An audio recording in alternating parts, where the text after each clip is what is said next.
Hi, Ruslan. Hello, Anand. Nice to see you.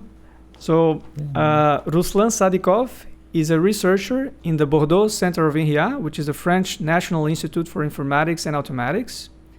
He works with integer programming-based decomposition approaches for solving combinatorial optimization problems with applications in vehicle routing, scheduling, cutting, and packing, for example. He's an author of many papers published in prestigious journals such as Informed Journal Computing, eJAR, CNOR, Journal of Scheduling, Mathematical Programming, Transportation Science, and Operations Research. Ruslan is a very good friend and collaborator of mine, and certainly one of the smartest people I've ever met. So Ruslan, thank you very much for accepting the invitation. How are you? Yeah, it's a pleasure for me. Yeah, I'm fine. Yeah, and how are you? I'm good, despite the situation we're experiencing. So I know you grew up in Kazan, right? But where were you actually born? Yeah, I was born in Ukraine. Well, at that time it was the Soviet Union. Yeah, I was born there because my father did the military service, his military service there. But I spent there very small time. My parents moved back to Kazan, to Russia, when I was 2 months old. So I don't remember anything, and the only link which links me to this times is the name of the village I have born. The name is very long and cumbersome. The name is Novoye Belokorovichi, and so there are, each time I get some documents there. In 50% of the cases, there are some errors, and I need to rectify. So yeah, that's my link with Ukraine, but nothing else links me to Ukraine. Right.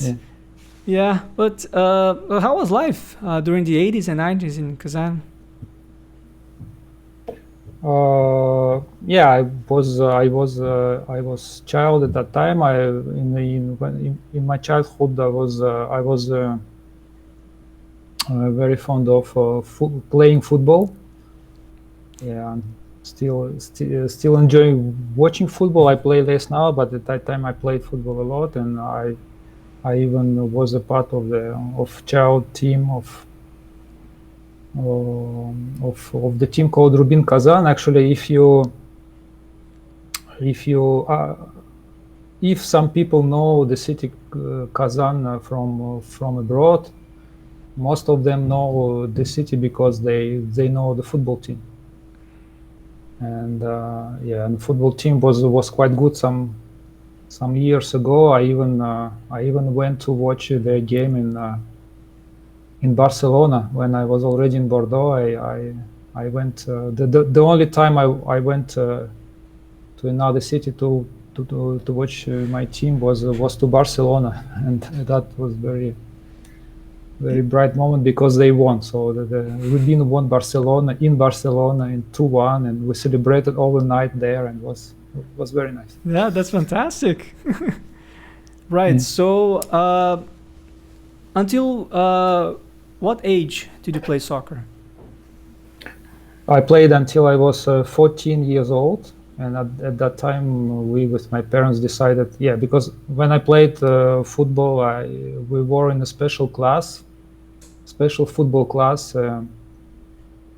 together with my team, and but the class was in the school which was not very good, and so me with my parents decided to change the school, and at the same time we also changed our apartment where to live, so it was also natural to change the school, and so I went to another school which were stronger school. But at the same time, I stopped to play football. I stopped.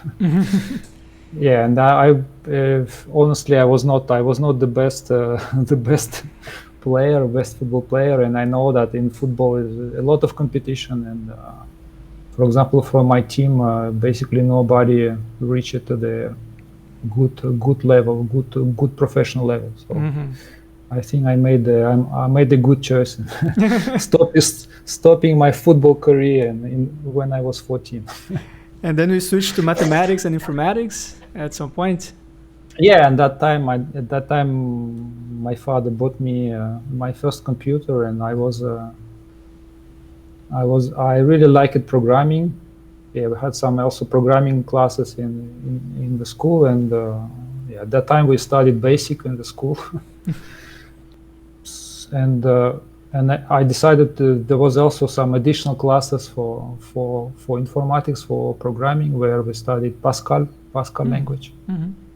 And I joined that classes. I also participated in some Olympiads, some competitions in mathematics and informatics. And actually, there was quite a nice competition which was called the mathematical battle at that time, between the teams of different schools, where you have a team and so you come in the morning, the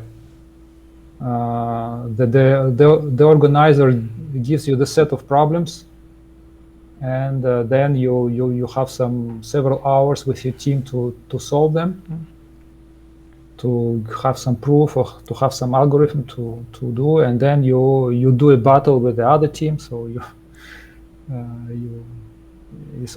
you present solution, and the other team tries to destroy your solution. And each time you get some points, and at the end, the team with the most number of points wins. So I was the captain of this team in our school. There were problems of different kinds, and what I really liked were like algorithmic problems. For example, some game of two players, and you needed to prove the best strategy, something like that. And so you already had, in fact, a very good programming background before even joining the university, correct? Yeah, I participated also in some Olympiads. I won the regional level. I took the first place in the regional level, and then we went to the national level to Moscow to participate. But I did not get any good place there. Yeah, I think because the teams, the people which come from big cities like Moscow, St. Petersburg, they have a very good preparation for this kind of competition. I never had such a preparation, and the only preparation we had just before, several days before, and it was clearly not sufficient, because usually if you see the same kind of problems many times, of course, if you have a limited time, it's much easier. I suppose it is easier, yeah. So you need to have a good preparation. Yeah, I know. Yeah. I have some students that also participated on this type of competition, and they turn out later to be very good programmers, and they develop a lot of skills. I have one student, for example, Igor Malheiros. He's used to spend even the weekends trying to code and improve his skills rather than go out and spend some time with his friends at times. So it can be very addictive in a way. Right, you try to. Yeah, it was. Yeah, you learn a lot when you prepare for that. Yeah, great.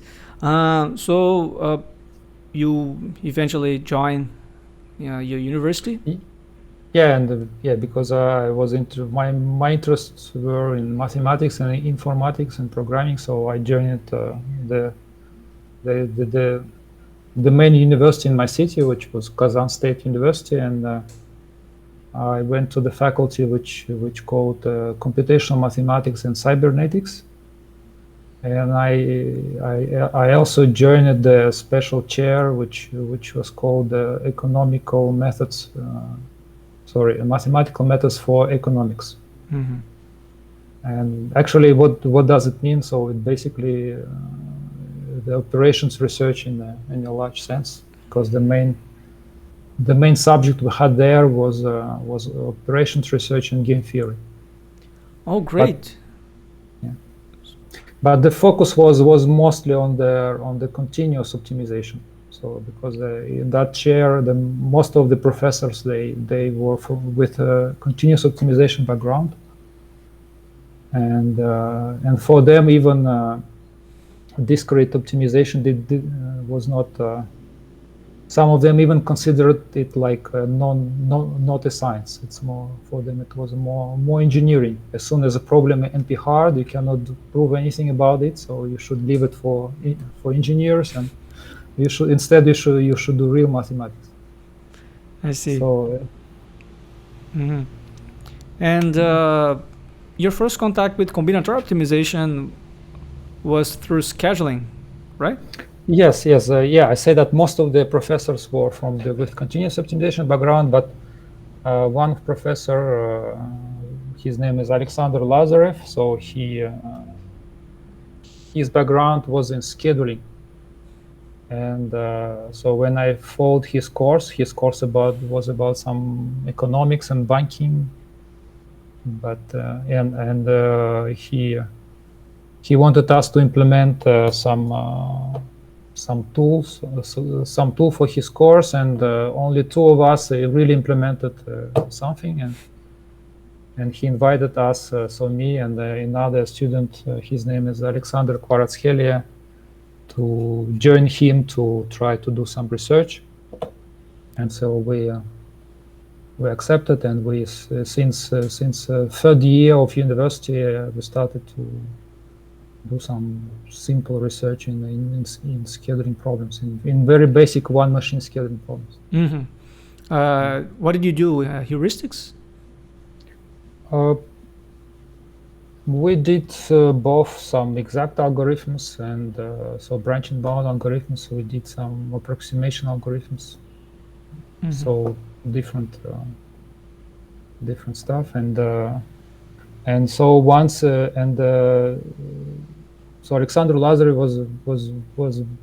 was very nice, and so he decided to take us to a conference abroad.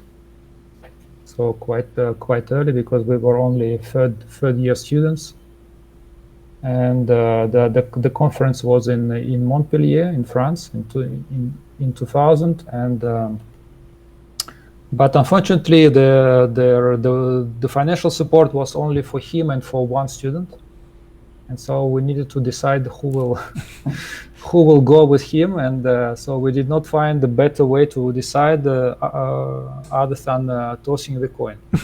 Really? Yes.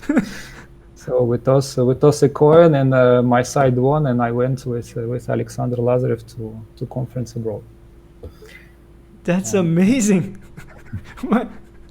Okay, so how did you go to Montpellier?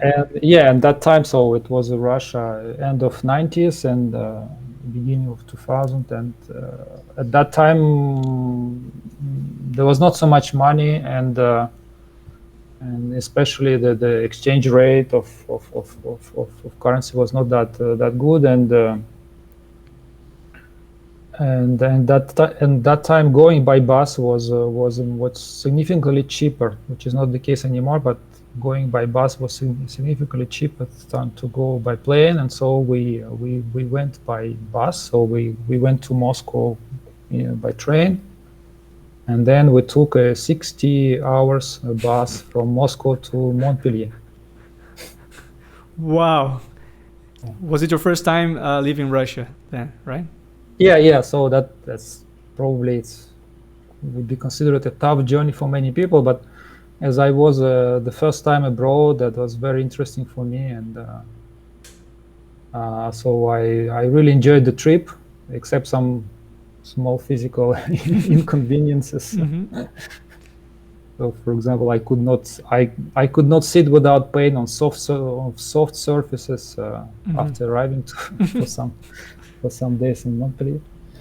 But otherwise, yeah, it was very nice trip. We passed several countries, and it was very nice roads. Do you remember the countries? Yeah, we passed Russia, Belarus, Poland, Slovakia, Slovenia, Italy, and France. It was a very nice road. If you go from Italy, from Genova to Nice, the road is between mountains and Yeah. and the sea, and yeah, that was It's very beautiful. very. Yeah, It's very beautiful. yeah. And then, how was your presentation, and how was the experience attending the conference? Yeah.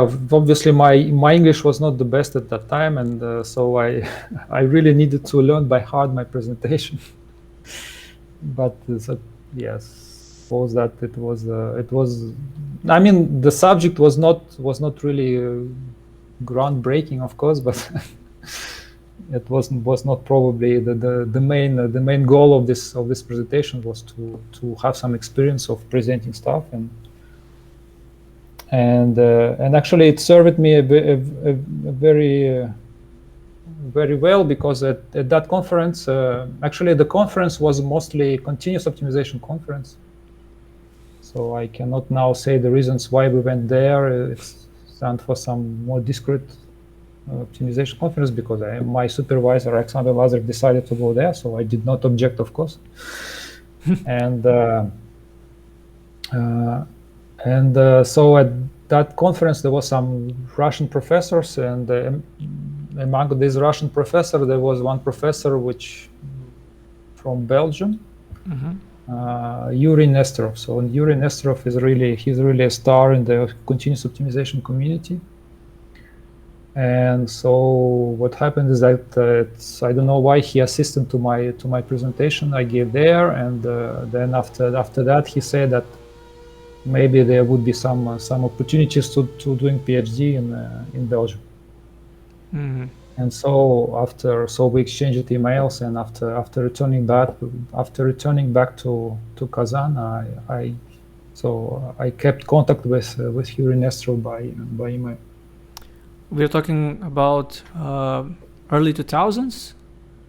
Yeah, it was early 2000s, yeah. Yeah, and that actually even keeping contact by email was not that easy at that time, because I had no internet at my home, and the only way to access internet was to go to university library. And so you needed to go to university library, and you needed to stay in the queue to access the room with computers. And so you waited in the line for some 1 hour or two maybe, and then sometimes faster, sometimes slower, and then you had some time, and during that time I could communicate by email, and I could also just browse the internet. Yes. And then I think you also went to some other conference during your undergrad period. Do you remember of any experience? Yeah, so in Russia we had some conferences, some national conferences for students, and for example, we went when I was 4 years, in my fourth year of university. We went to a conference in Siberia, in Novosibirsk. Wow.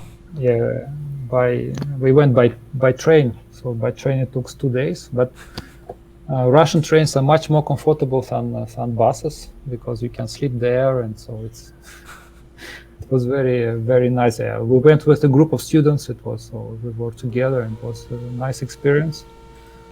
And we had a story when arriving to Novosibirsk, it was already late, and all the public transport was stopped.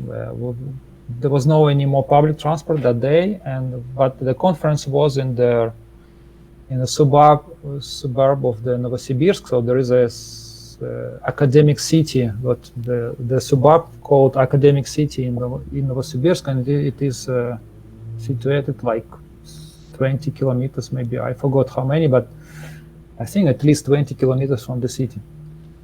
And so there was no transport. Of course, we did not have money to catch a taxi during the night. It was too expensive for us, and we had no choice. We just decided rather than waiting in the train station, we decided to walk from Novosibirsk to the academic city, and we started walking during the night, and Probably we were in the group, so that was. I hope it was not that cold, because you're talking about Siberia.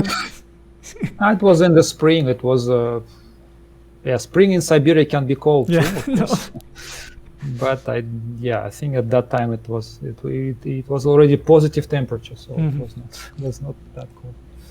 Yeah, but you survived, and I think we walked several kilometers, and then I think we caught some car, which could bring us to there. But yeah, we did not sleep all the night, and when we came here 5 o'clock in the morning, of course nobody waited for us, so we needed to wait several more hours to have our residents to sleep. Quite of an adventure for sure. But I mean, when you're young, when you are together with others and with other young people, so it was fun. Yeah. At least what I remember now that it was fun. Maybe at that time it was not that fun, but I see. And do you have any type of internship when you have to graduate? So can you talk more about that? Actually in Russia, I think it's still like that. At least at that time, we did not have division between bachelors and masters, like in Europe, for example, in many other countries. We had this single period of 5 years, and during the last year, you needed to do what was called end of studies work. It was like the internship, either in the company or in the lab, and I did my internship with Alexander Lazarev in the lab, working on on the same scheduling problems. And And in which language were you coding back then? I was coding. As I said, I started with BASIC, then I switched to Pascal, which was already a more advanced language. And then, so I basically stayed with Pascal, and also I also used the Delphi language. Delphi is the same Pascal language, but object-oriented Pascal. One can say like that. It's where you could do some interfaces for there. I see. So just not use just the command line, but also have some nice interfaces with the Windows and such kind of stuff. So. And how did you find the PhD position? As I said, so after that conference abroad in Montpellier, I kept contact with Yurii Nesterov, and eventually he said that they had the possibility to propose me a PhD in Belgium. So in his university, so he worked in CORE. CORE is the Center for Operations Research and Econometrics in their Leuven University in Belgium. And and he said that, okay, if I would like to do a PhD there, I said yes, of course. And so my parents were quite happy for me, I think. So I could continue my studies in a very good place. So the only person who was not happy was my girlfriend back then. So I said, okay, I go to Belgium to do my PhD. It will last 4 years, and but you know her, you know Lisan. Yeah, so, I know. But during 3 years and a half when I was doing my PhD, so she waited for me, and eventually we got married. Yes. When in the last 1 year before I finished my PhD. Yeah, I know the experience. Again, you had to travel a long way from Kazan to Belgium. From Kazan to Belgium. Yeah, of course. It was like 2 years after my first trip, and still financial situation was not much better, and so I did not have any money, of course, and my parents did not have much too, so we got some money, and I also went by bus. Yeah, was a not this time not 60 hours bus, but only 48 hours bus. So it was and I had some experience, so I think that's the trip was smoother than the first time. Yeah. Yeah, and then so Yurii, very nice guy, and he even met me when I came. So the bus came to the bus station in Brussels, and it was 2 a.m. in the morning. Oh, maybe 1 a.m., but it was after midnight for sure. And to go from Brussels to Louvain, that was where university is situated. You need, of course, 2 o'clock in the morning, no public transport. And so Yurii was very nice to come with his car to meet me in Brussels, and he brought me at 2 o'clock in the morning to Louvain. So how nice of him! Yeah, that's incredible. So yeah, how was your French? My French was almost zero. Because I did not study in my school. I studied English, and in university I studied English, and French I had zero knowledge. And when I knew something like 1 year before, maybe several months before, I knew I was going to Belgium, to the French part. So I knew I should have learned some French. So my parents knew one French teacher, so I did some private lessons with her. But it was really very few hours, and when I came there, I could not even divide the sentence into the words. So when people were talking to me in French, so even to divide what they're talking into words was difficult for me. But when I came, so that was a very good infrastructure for foreign students in Louvain in Belgium. So I started to follow the very intensive 12 hours a week French course, and I followed them, I think, at least 1 year. Yeah. And so you actually did not do the PhD under the supervision of Professor Nesterov, right? Yes, of course, because Professor Nesterov, as I said, his background is continuous optimization, and especially non-linear optimization, and my background was mainly scheduling, so it means combinatorial optimization,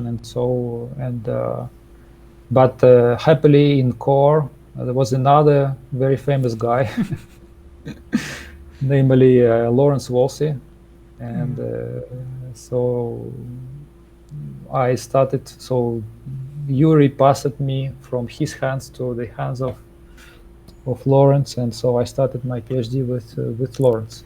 Yeah. Were you aware how famous he was when you arrived there, or when you accepted to do PhD? Yeah, I was not really aware. I knew that he was one of many researchers, but I did not really know that he was that famous. I started to realize that when I already was there, and but from when you talk with Lawrence, when you work with him, you don't say at all that. He's very kind, and he's very helpful, and he was always he was sitting like 5-10 meters from my office, and I could always knock into his door and ask something. So it was as I now understand, that this is not a common situation with other professors, when you just of course he was not always there, but when he was there, basically I could go there anytime of course I did not do it that often, but if in the case I really needed some help, I could do that. That's great. And you arrived in Belgium with the background of scheduling, branch and bound algorithms, approximative algorithms. Mm-hmm. And what about, cutting planes, column generation? You only learned there? Yeah, I took my integer. I did not have integer programming course in my studies, so I took integer programming course with Lawrence. So during my first year of PhD, I took integer programming course that Lawrence gave to his underground students, and so I learned with the master. Yeah, that should have been a wonderful experience. We all use his book, but then when you see the man himself, teaching. Yeah, I can assure you that he uses his book too for his course. He was using his book. Nice. He made you teaching assistant at some point, correct? Yeah. When I first started my PhD, I was on a studentship, and after 1 year, so one year after I came to Belgium, and Lawrence calls me and says, "Okay, now you will be teaching a teaching assistant." And so it, and that's only the half of the difficulty. The another half of difficulty that I should have. So I needed to teach in French. And okay, after 1 year in Belgium, my French was better, but not, of course, not at the level I could use it for teaching. And so it was quite an experience trying to teach to French students in French. Yeah, happily, so the subject was not what was really mathematical. I was teaching like linear algebra and mathematical analysis, and I mean, you can, in many cases, you can show some things even without words, just on the paper. But but communicating with students was quite hard in the beginning. So yeah, as I said, I was not even always able to understand what they say. So, for example, when in French, I don't know would be like je ne sais pas, and the students there they were just saying je sais pas. You needed to figure out what was that je sais pas. Yeah. So yeah, I really needed to improve to teach him. I really needed to improve my spoken language rather than mathematical language. Yeah, you were kind of forced in the end due to that situation. Yeah. Of course, that the fact that I needed to teach in French was, I think that improved my French quite a bit. Yeah. You had also very nice experiences during your PhD. I mean, you told me you played soccer and you attended summer schools. The core was a very nice place to be, and I suppose still is. This core is Center of Operations Research and Econometrics. So operations research takes like the half of the name, but in reality, most of professors, most of students there were doing economics, and only small part of us were doing operations research. But still, we were like 5 PhD students in operations research, and we were very friendly to each other, and we spent some time together. And after some time, we were even all in the same office. So when we changed office, we were all in the same office, and it was very nice experience. And also, of course, I learned a lot during that time, because when you work with Lawrence, you can only learn a lot here. And at that time, when I started my PhD, there was like one of the one of the directions in research in integer programming was trying to combine integer programming with constraint programming. And so we tried different things with Lawrence. So on which subject I wanted and I needed to work, and eventually we determined my subject as trying to contribute to this combination of integer programming and constraint programming. And so I ended up doing my PhD on decomposition approaches based on integer programming and constraint programming for some scheduling problems. Mm-hmm. So we started with one multi-machine scheduling problem when you need to assign jobs to machines, and you have assignment cost, and machines are unrelated, means that they are not identical. And so we did some decomposition. We did two types of decomposition approaches. One was branch and price. When of course the schedules on one machine they form the sub problems in the branch and price, and we also did branch and cut. Now people might call it this approach combinatorial branch and cut. Mm-hmm. when you have a integer MIP model for assignment of jobs to machines, and you generate so-called no good cuts to cut off infeasible solutions if some of the assignment jobs to one machine they cannot be processed together. Mm-hmm. And so I started to work on that. Then we published one paper with Lawrence on that subject in Informatics on Computing. Mm-hmm. And that was I think that was the most the easiest published paper in my in my career, because the revision had to do was really minor. It was really minor revision, so it was almost accepted like the in the form we submitted it. And even Lawrence was quite surprised. He said that that should be always like that. Yeah, it doesn't happen very often, you know. I once got desk accepted, and I was shocked.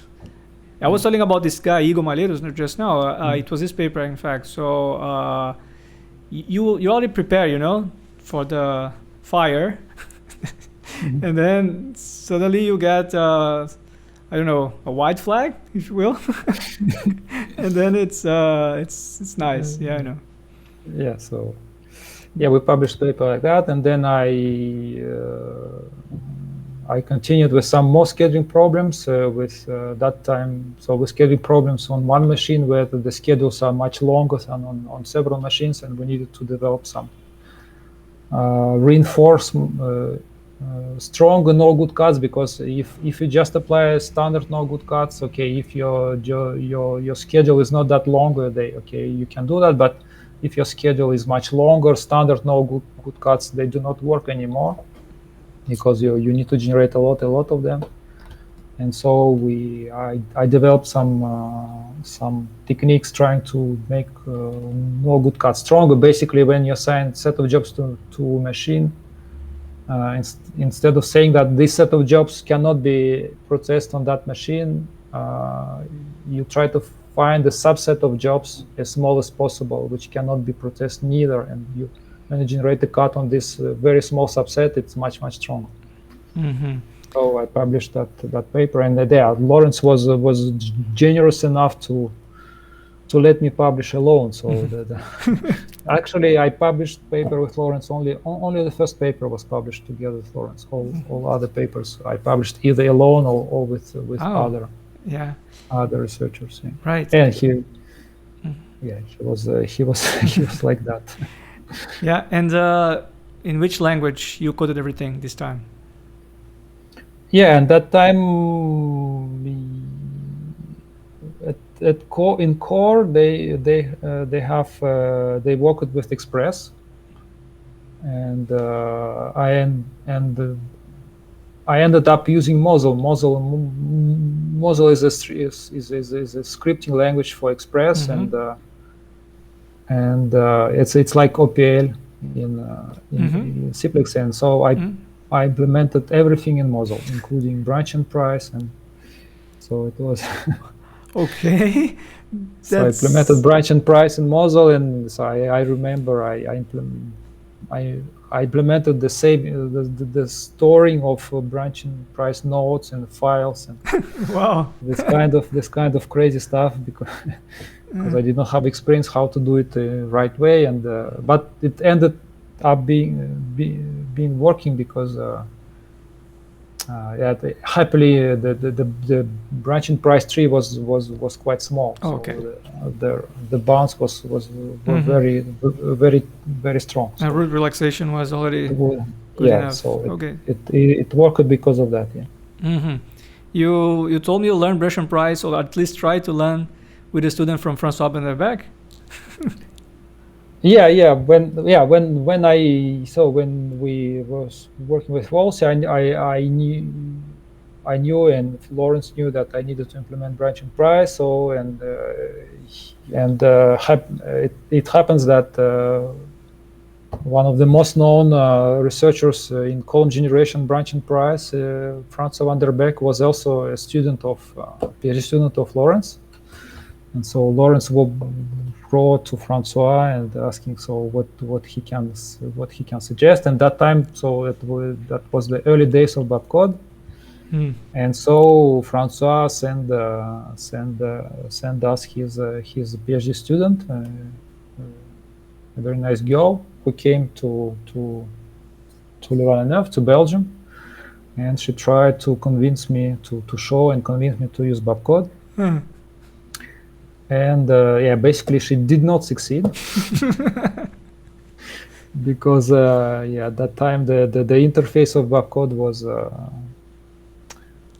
was not easy. And so I tried to use it, but I could not use it, and I implement everything in Mosel. Right. Yeah. That's a challenge. So you as you mentioned, you eventually got married when you was in the last year of your PhD with Laysan. Yeah. So but after making her waiting for 3 years, we finally married in Russia. And actually, after marriage, she needed to wait how many? From July to February. 5 or 6 half a year more waiting for her visa. Wow.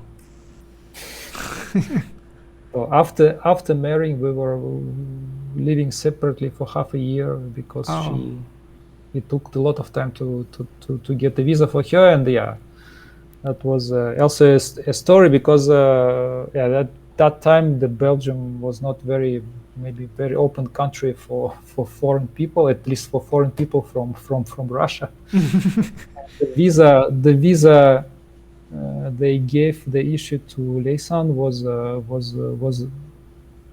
did not allow her to travel abroad. So even if the European Union was already there, and normally if you're inside the European Union, you could travel from Belgium to France or to Germany freely, no borders.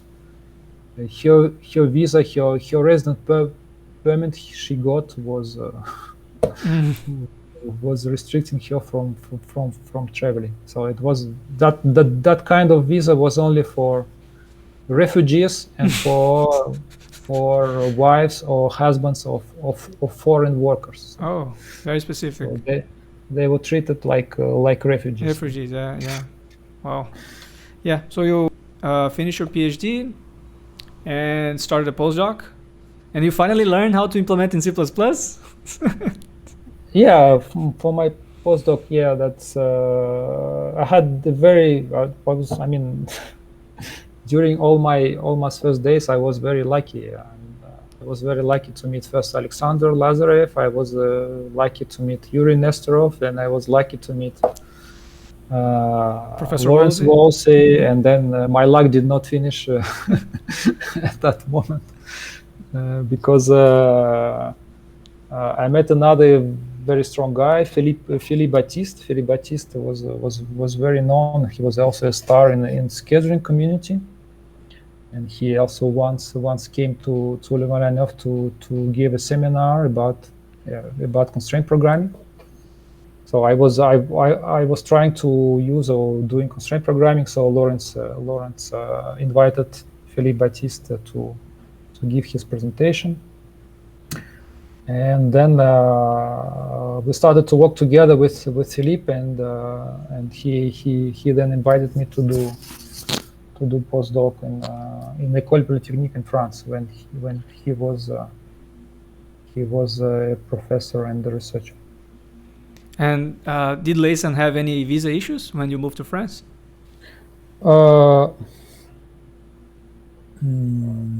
No, we just went to the France. In that regard, France was much much better country, because even in Belgium she could not even work because she did not have a working permit. Mm-hmm. And in France, as a wife of researcher, I had the research visa. As a wife of researcher, she had the right to work. Mm-hmm. Right. So she found quite quickly work, and she was very happy. She was very happy in Paris. Yeah, and then when doing your postdoc, what were the main results you got? Philippe Baptiste, who had a background in scheduling, so he was doing his research in scheduling. So we were working on some scheduling problems. Developing some integer programming formulation for scheduling, and also working on some practical project. We did some couple jobs scheduling. That's scheduling of couple jobs. Mm. It's when you do the first part of the job, then you have a idle time, and then you have a second part of the job, and they always come together. So means that between the two parts of the job, you can insert some other jobs. So we try to do some theoretical stuff like proving NP completeness of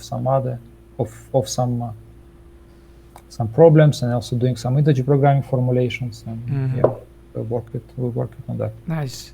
Then there was a position available in Bordeaux, more or less. Yeah, and then I started, and my second year of postdoc, I started to search for positions, and from that contact with Lawrence, I also another another guy in my long list of very nice people I met in my life. So the Francois van der Beek. So I knew him through because he was a PhD student of Lawrence, and so he knew that I was searching for a position, and he also searched for somebody to his team. And I applied for that position, and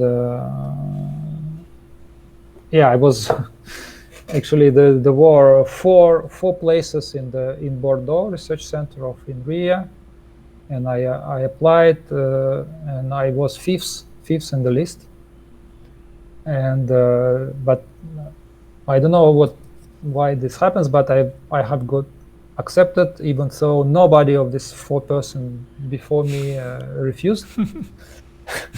So basically, they hired 5 people instead of 4, and I was fifth. Yeah. Oh, so this time you had to really face BaPCod. So how was it? Yeah. That time, I really needed to learn how to use it, and how to contribute, because I was already on a permanent position, and but that was not easy. It took me. I was not very fluent. First, I was not very fluent in C and C++. I started to use it during my postdoc, but it was basically using C++ for implementing some simple some algorithms, some MIP, some mixed integer programming formulations, but nothing really cool, nothing near to the complexity of BaPCod. And so the first I needed to really get used to C++ and all this object-oriented structure and object-oriented structure of BaPCod, and it took me, I think it took me like two or 3 years to really be fluent with BaPCod. Yeah, I know it can be very challenging. And you started also working with other types of problems, like beam packing with conflicts and stuff like that. So we started to work with Francois, and so we worked on some applications of column generation and branch and price, and so we did, and also we did some generic contributions to the column generation method. We did some generic heuristics. We did generic stabilization for column generation, and also we worked on some applications, for example, on beam packing with conflicts, which this work ended up being quite well cited. So generic, I think, is one of the favorite words of Francois, right? That's. I also think that generic approaches are the most. For me, they are the most valuable contributions in our community. So, for example, what the most used. What is the most used contributions of operations research in real life in society? The most important for me contribution are the MIP solvers. And the MIP solvers, and why they use it that much? Because they're generic. You can use them for many problems, and in many cases, even people use MIP solvers for problems, even if MIP solvers are not really suited for for problems. So this means that people prefer the real people in real life. They prefer like simplicity of usage instead of having a really good performance. Yeah. At some point, you started to collaborate with the Brazilian guys that I know very well.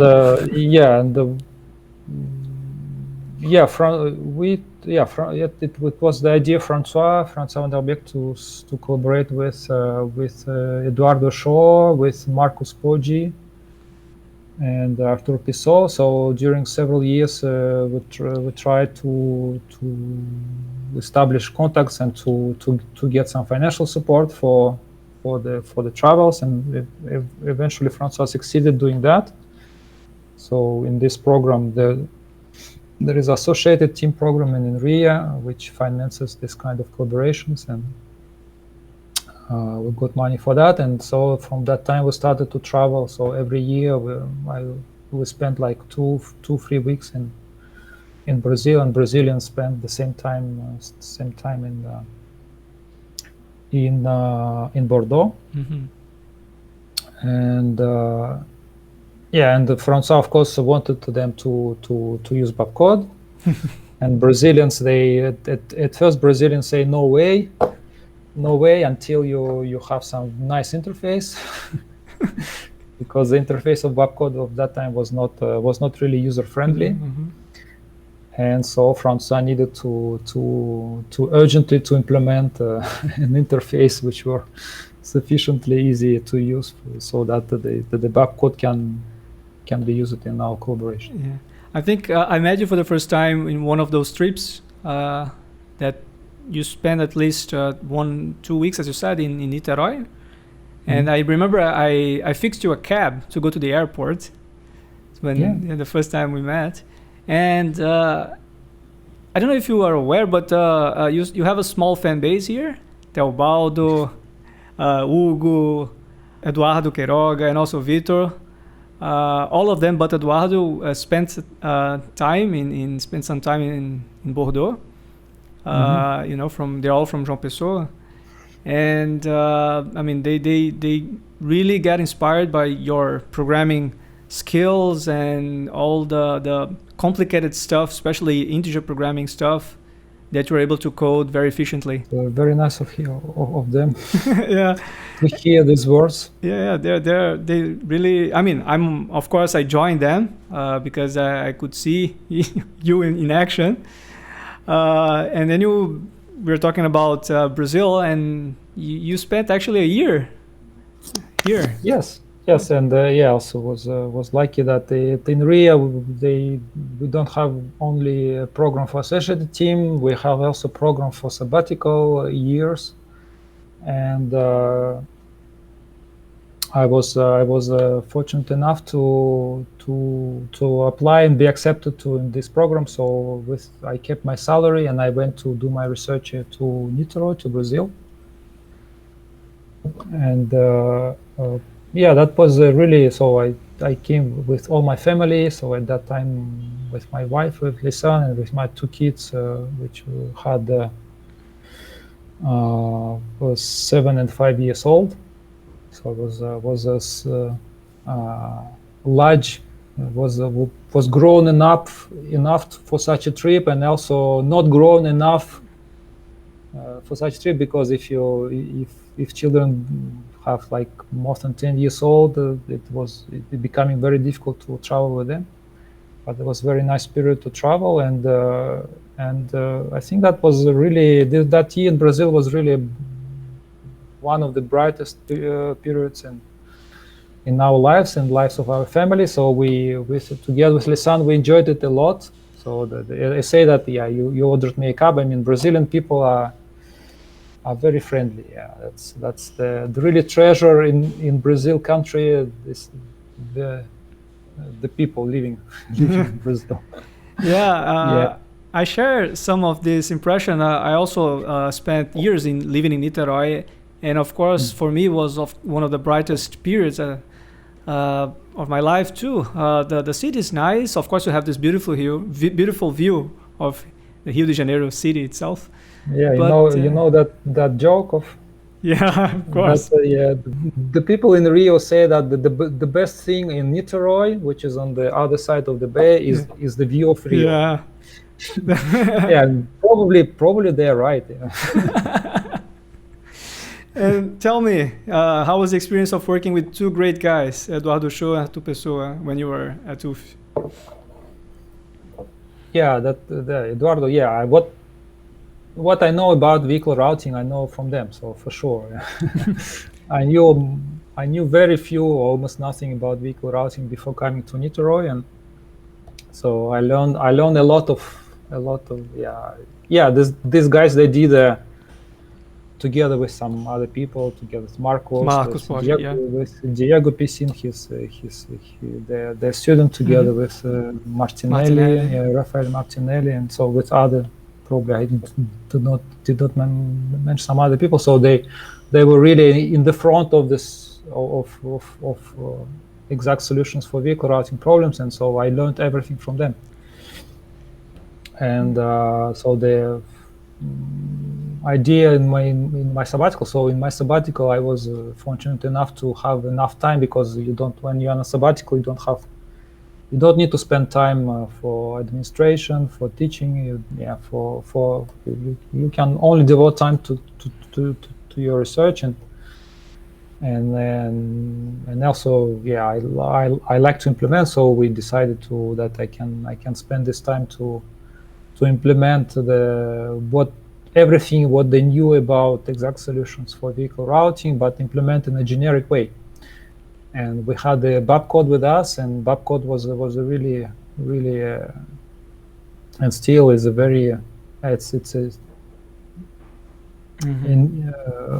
we could do it because of BaPCod, yeah, because without BaPCod it was not probably possible to have such a generic code. And so I also, during that year, I started to implement all other components like pricing, like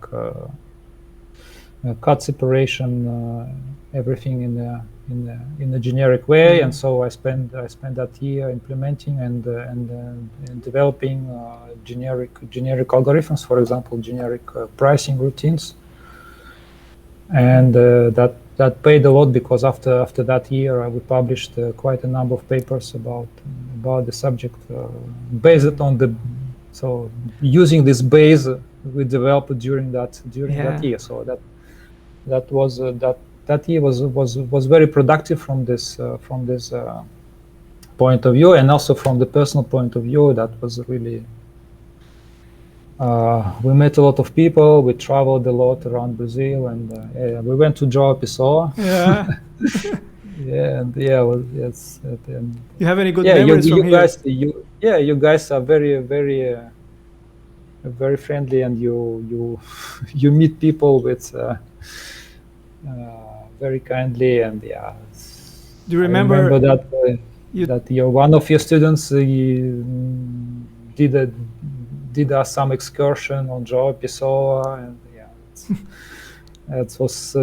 there was always somebody to bring me by car because the campus was not really in the center of the city. You needed to travel, and there was always somebody to bring me in a car. And do you remember the dinner at Vitor's house? And you organized that very, very nice dinner at Vitor's house, and I still remember, me and Lisan still remember that meat that the father of Vitor prepared on the balcony at Vitor's family is very special, and they're very good hosts and very nice people. They're in Italy now.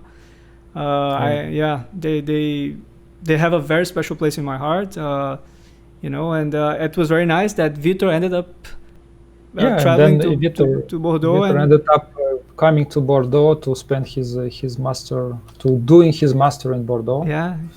And now he's working together with Francois. Yeah, that's great. I think Francois should be also happy that Vitor came to France. Yeah.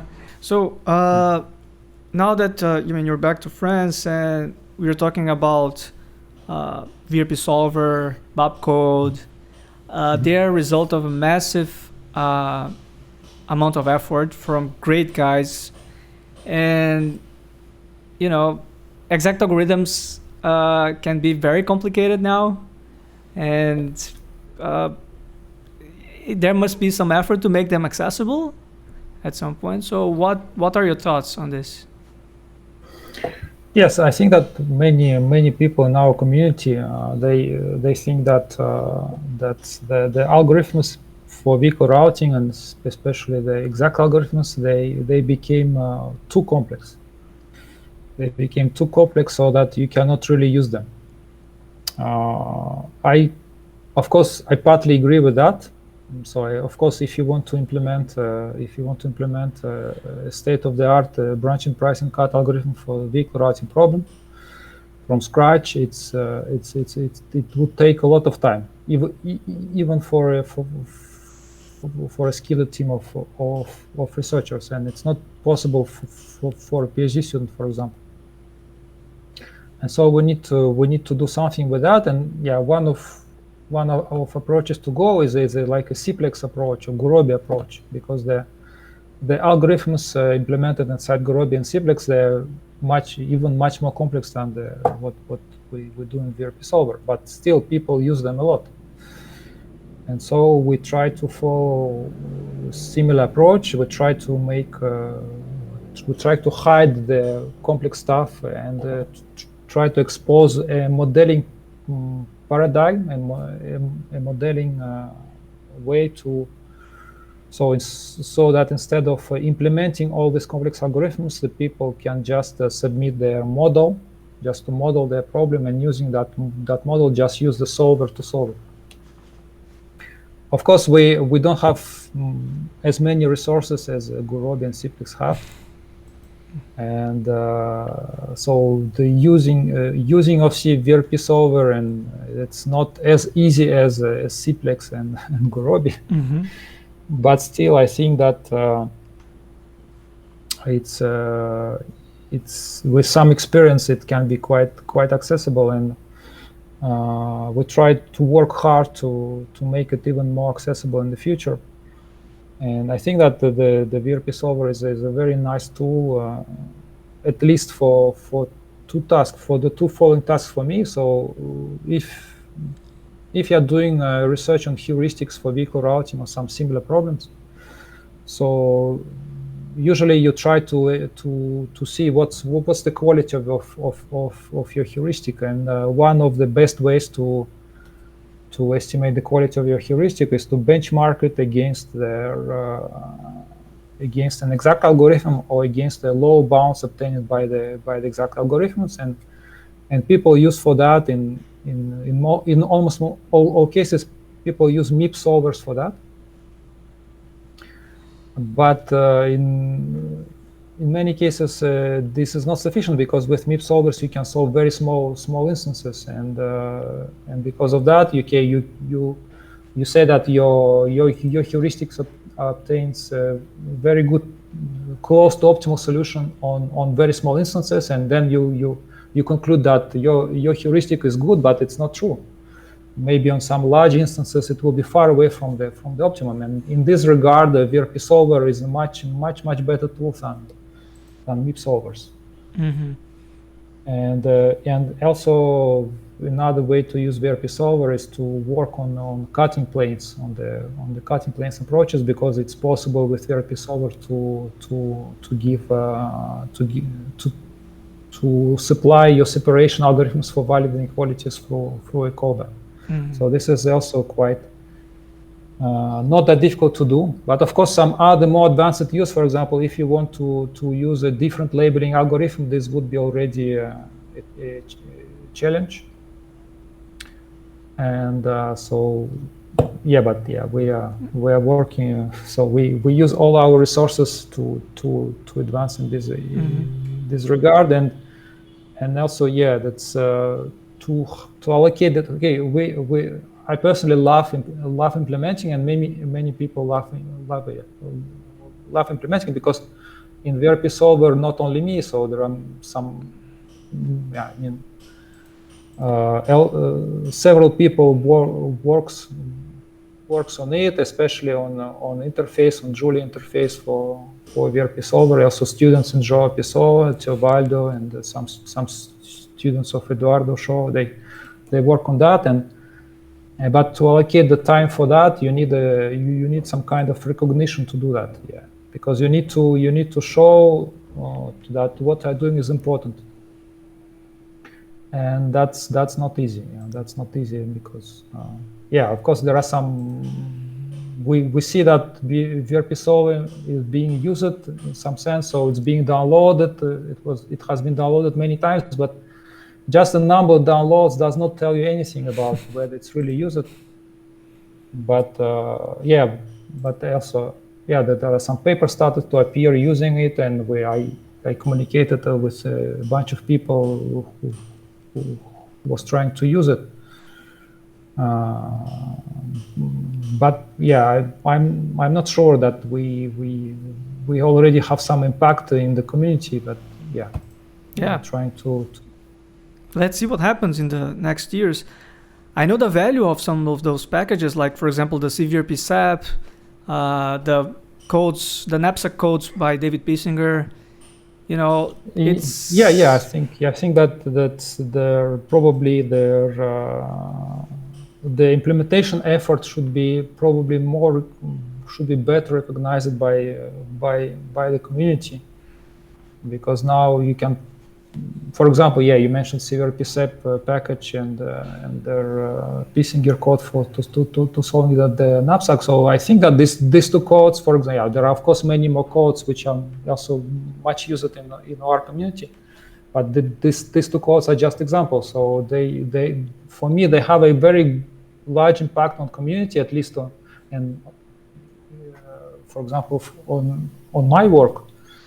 But I don't think that the authors of these packages they really have enough recognition for what they did, because you don't publish, you don't have a paper of that package. So in your CV, I don't know if it's really, when people read the CV of people, they really recognize that these packages they made a contribution.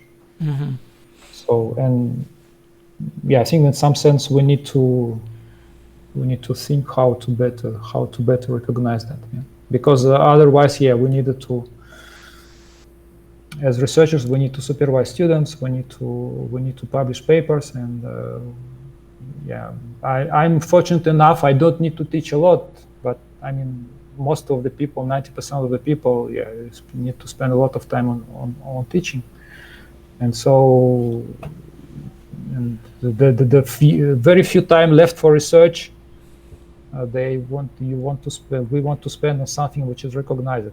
And people know that when they publish a good paper, this is recognized. When they publish a book, this is recognized. But when they publish a good code, this is, of course, there are some prizes or there are some recognition, but sometimes it's overlooked, right? They don't really appreciate. In some cases, it's not really recognized.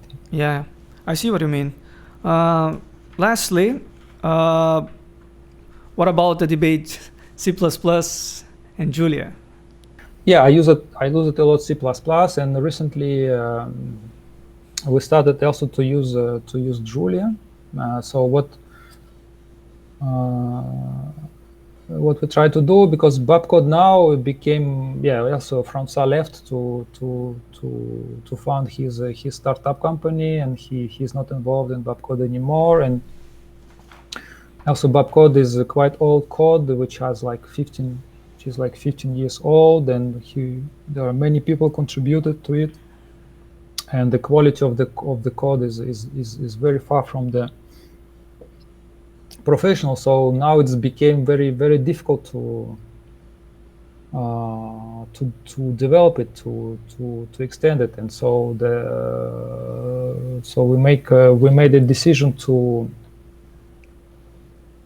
instead to implement from to use all our experience we gained of implementing BaPCod, and to implement another solver which is Coluna, which is a branch cut and price solver, a generic branch cut and price solver in Julia. And so why we chose Julia? Because